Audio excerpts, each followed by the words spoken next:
Hey friends, it's me. Welcome back to my YouTube channel. Today I'm going to talk about the biggest myth in gambling. The biggest myth in gambling is that the casino makes money based on odds. So people think if the casino has better odds, it's making more money. That's not true. Instead, casinos make their money based on odds times play. So let's see how that works. Let's say you're betting $10 every 5 minutes, and the casino has 10% odds. So that means that on average, every time you bet, every 5 minutes, you lose $1. So that's $12 an hour the casino makes on average. But then suppose this casino says, if you move to this other table where the minimum bet is $100, I'll give you 5% odds.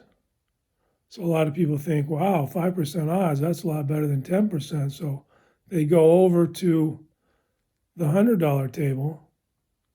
And so now 5% of 100 is $5. So they're losing $5 every 5 minutes times 12, that's $60 an hour. So they went from losing $12 an hour to losing $60 an hour. And the reason is because in return for giving you better odds, the casino has increased your play by more than the difference of the odds. So the difference between 5% and 10% is 2 times.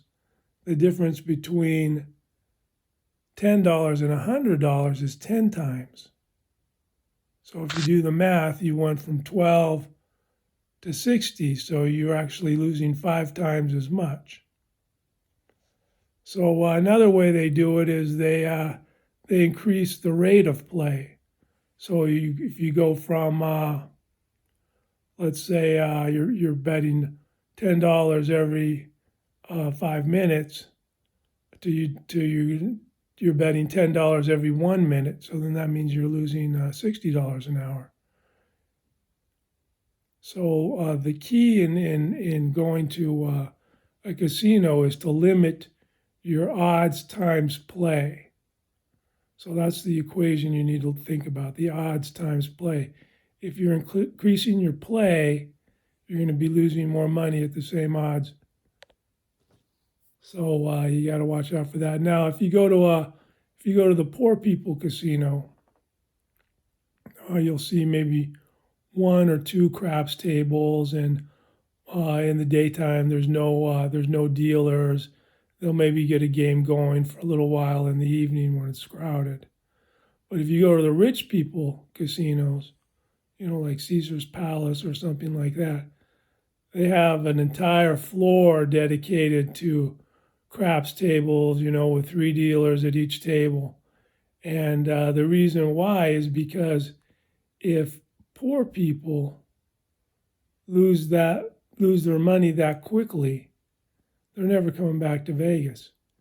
Instead, you have to make it fun for them to lose their money so they can sip their drinks and so forth. Whereas rich people, they're confused by the better odds of the craps table and don't realize that they've increased your play, and they do that by making you bet more, and because it's a very fast game. It's called the fastest game in town for a reason. You just keep on rolling the dice one after another. It's not like the roulette wheel where you have to wait for the ball to spin around. You have to wait for people to choose their numbers and all that kind of stuff.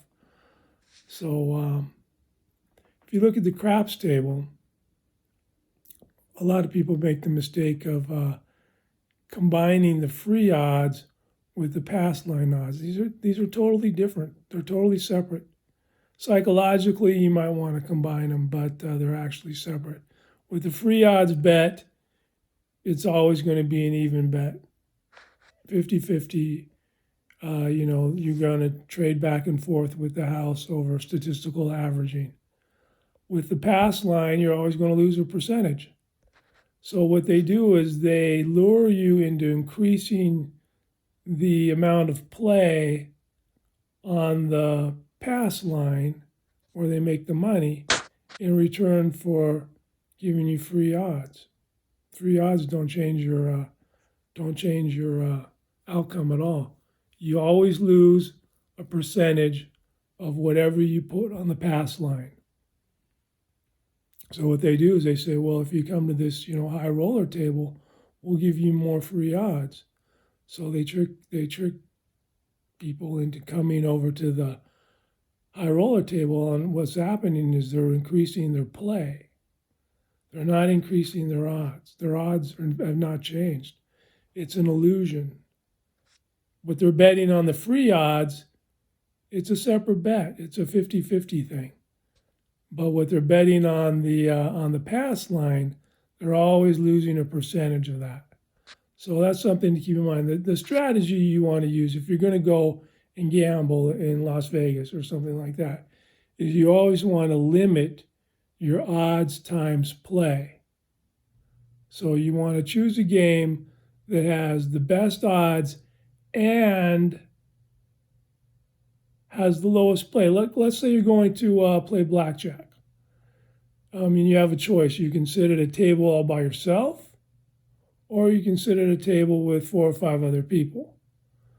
If you sit at the table with the 4 or 5 other people, your rate of play is going to be less.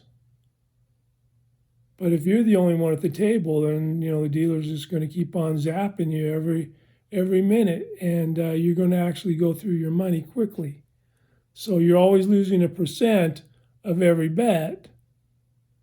So if the betting rate is faster, you're going through hand after hand after hand after hand, you're going to lose more money. So if you want to enjoy yourself, try to find games that are a little bit slower, not the fastest game in town, and you want to be conscious of the lure that casinos put out there for you to increase your play, because that's what they're conscious of. They're conscious of the odds times play. So if you have really bad odds, they don't mind having the lower amount of play. But if you have good odds, then they want to increase the play tremendously. And they'll trick people by increasing the play more than they give you more favorable odds. So they'll give you favorable odds by a fraction, but they'll increase your play by 10 times or more. So that's how they trick people in Vegas, and you just have to understand that that's the biggest myth in gambling, that casinos make their money based on odds. They don't make it based on odds. They make it based on odds times play.